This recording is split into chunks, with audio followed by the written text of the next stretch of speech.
Hello. Today is Easter Wednesday. Not Wednesday of Easter week, but Easter Wednesday. We celebrate the resurrection again. Just like Sunday was Easter Sunday, today is Easter Wednesday. Because we hear again an account of the resurrection, this time from Luke. And it's one of my favorites.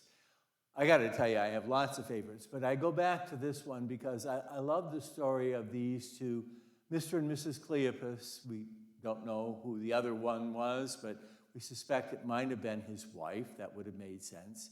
Had been in Jerusalem for the Passover, saw what happened, and now they hear about the resurrection. They are frightened about what's going to happen to them. And so they run away from Jerusalem as soon as they can on Easter Sunday. They try to escape because they're afraid that the authorities are going to come after the followers of Jesus and do to them what they did to Christ. And so they're running away. They get home to Emmaus, 7 miles from Jerusalem.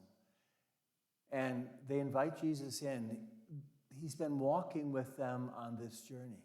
And they didn't recognize him, but there were times that they just heard him speak to them, and there was something going on inside. They just, this guy knows, he understands, he makes so much sense, it's so real.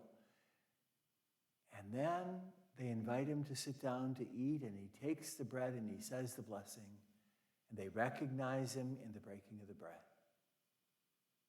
And I love that. Because again and again, each time we gather for liturgy, the Lord speaks to us.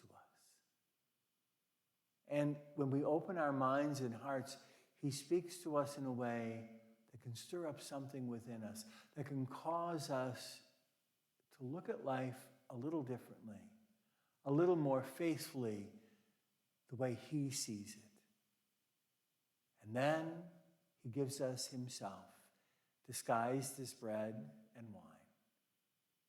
He gives us himself, and he invites us to recognize him because he's with us on our journey through this life.